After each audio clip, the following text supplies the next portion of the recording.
દેવ ડેમમાંથી છોડવામાં આવેલા પાણીને લીધે કડધરા તેમજ આજુબાજુના 15 ગામોને ની ખેતીને પારાવાર નુકસાન થયું છે, માલ મિલકતને પણ પારાવાર નુકસાન થયેલું છે। એમાં અમારા ગામમાં થયેલા કપાસનો પાક, ડાંગરનો પાક, શાકભાજીનો પાક જેવા કે કારેલીના મંડપો પડી ગયેલ છે, તેમજ નાનું મોટું ડાંગરના પાકો પણ ધોઈ ગયેલા છે। અને એ સિવાય સરકારશ્રી પાસે અમે એ આશા રાખીએ છીએ કે સરકાર અમને યોગ્ય મદદ કરે, યોગ્ય ટાઈમે મદદ કરી।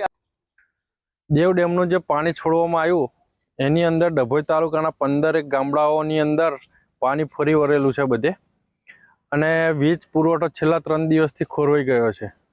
અને દર વર્ષની જેમ સરકાર આપની સર્વે કરી જાય છે પણ એનું કંઈ વળતર મળતું નથી।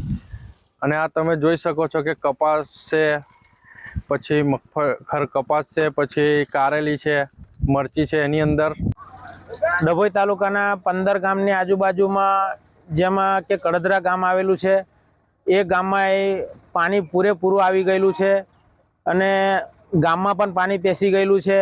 પાકને બહુ જ નુકસાન છે। પાક કે સોયાબીન છે, કારેલાના મંડપ છે, તે પણ પડી ગયા છે। એવું નથી કે ભાઈ ઊભા છે, પડી ગયા છે। અને ડાંગરના પાકને મોટું નુકસાન છે, તુવેરના પાકને નુકસાન છે, કપાસના પાકને નુકસાન છે। પછી લાઇટ અમારે 4 થી 5 દિવસથી લાઇટ નથી, એના પોલ પડી ગયા છે।